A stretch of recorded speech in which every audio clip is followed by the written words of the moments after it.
The story of Alan Hogg and Nhot Suddaen's brutal murder is rooted in a simmering animosity, fueled by jealousy and financial desperation.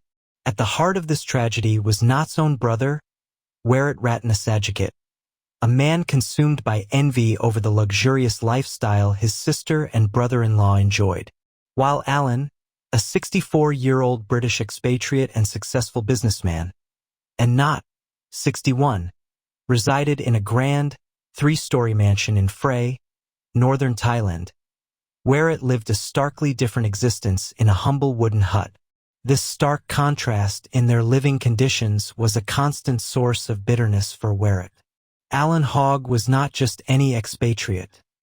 He was a man of considerable entrepreneurial spirit. Having lived in Thailand for several years, he had made a name for himself as a renowned restaurateur.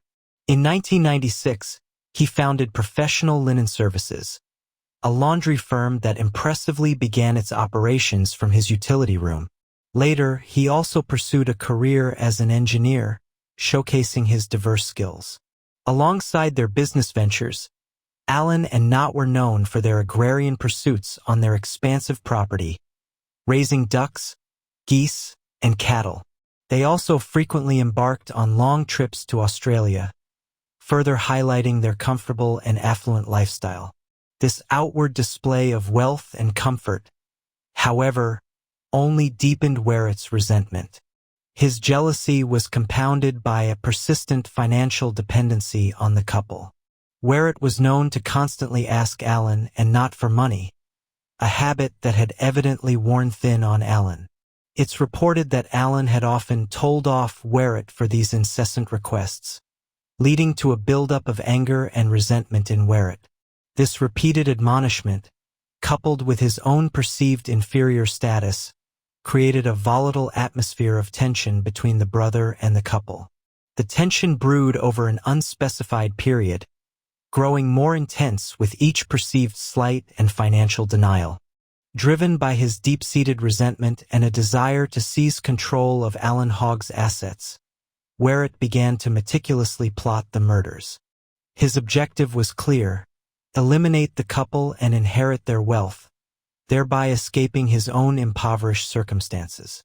The motive, as later alleged by the police, was purely financial gain, fueled by his long-standing envy. The decision to commit such a heinous act was not spontaneous. It required planning and the involvement of others.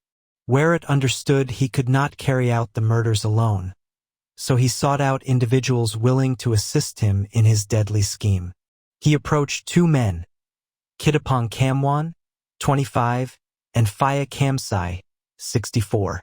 These individuals, presumably enticed by the promise of money, agreed to become his accomplices, transforming Warut's dark thoughts into a concrete plan for murder.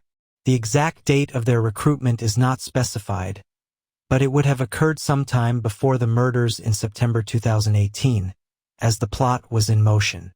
The payment for their services was agreed upon, £1,175, 50,000 baht, was the sum Warut promised to the 2 hitmen for their assistance in the double homicide. This significant sum for the local economy underscored Warut's determination and desperation to execute his plan. The financial incentive was clearly a powerful motivator for Kittapong and Phrae. The meticulously planned murders of Alan Hogg and Nhot Suddaen took place sometime before September 20, 2018, the date they were reported missing. The property, a sprawling and luxurious mansion, became the scene of unspeakable violence. Warut, who also worked at the property, leveraged his familiarity with the layout and the couple's routines to his advantage. The precise sequence of events leading to the murders has been pieced together through police investigations and later confessions. Alan Hogg was the first victim. He was tragically killed near the swimming pool of his property, shot with a shotgun. The suddenness and violence of this act indicate a premeditated attack, designed to be swift and decisive. Following Alan's murder, Nhot Suddaen met an equally brutal end. She was attacked in the garage of their home, bludgeoned to death with a car wrench. The use of two different weapons and locations suggests a determined effort to ensure both victims were eliminated. The cold-blooded nature of these killings, carried out by Warut and his hired henchmen, highlighted the severity of their intent. After the murders, the perpetrators immediately turned their attention to concealing the bodies. This act was crucial to their plan to evade immediate detection.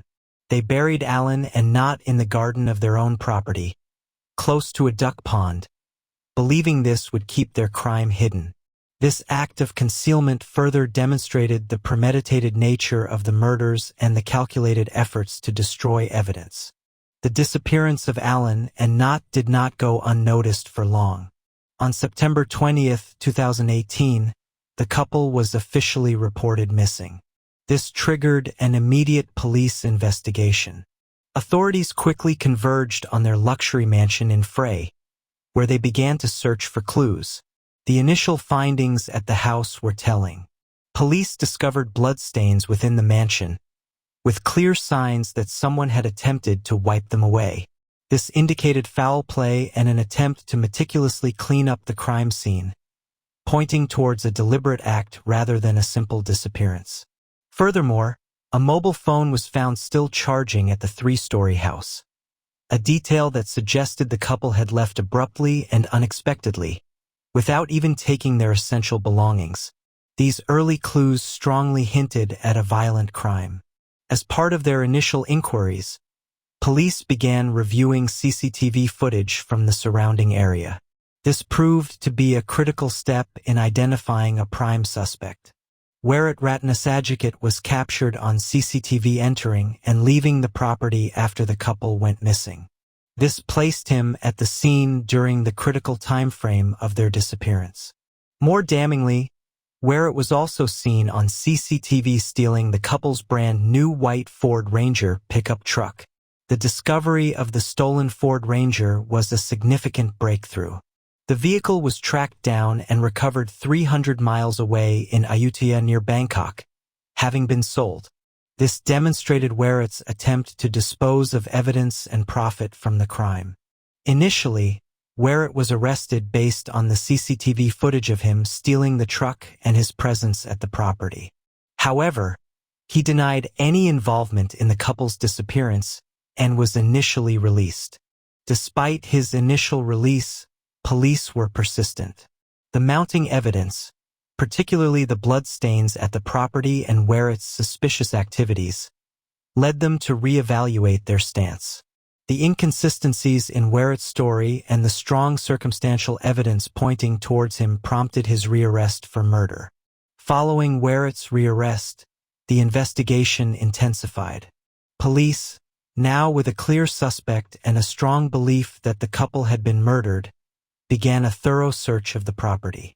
Using excavation equipment, they focused their efforts on areas consistent with a burial, given the evidence of a cleanup inside the house. Their persistence paid off.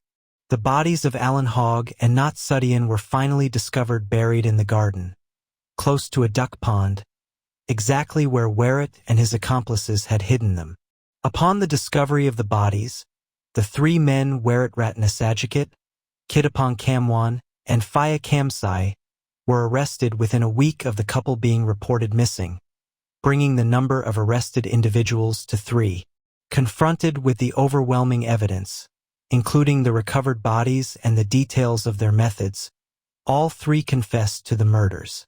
They confirmed that Alan Hogg had been killed with a shotgun and Nhot Suddaen with a hammer, which was initially reported as a car wrench, though details can vary in initial reports.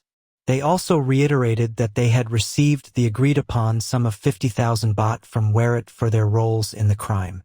The confessions and the extensive evidence gathered by the police formed a strong case against the 3 men. The legal proceedings moved forward, culminating in a trial at the Phrae Provincial Court.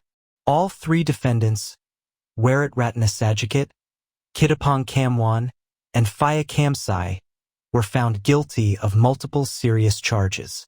These included premeditated murder, a charge reflecting the calculated nature of their crime, concealing bodies, acknowledging their efforts to hide the victims, illegal possession of weapons without licenses, indicating their use of unregistered firearms, and bringing those weapons into the city without licenses, further solidifying the illegality of their actions.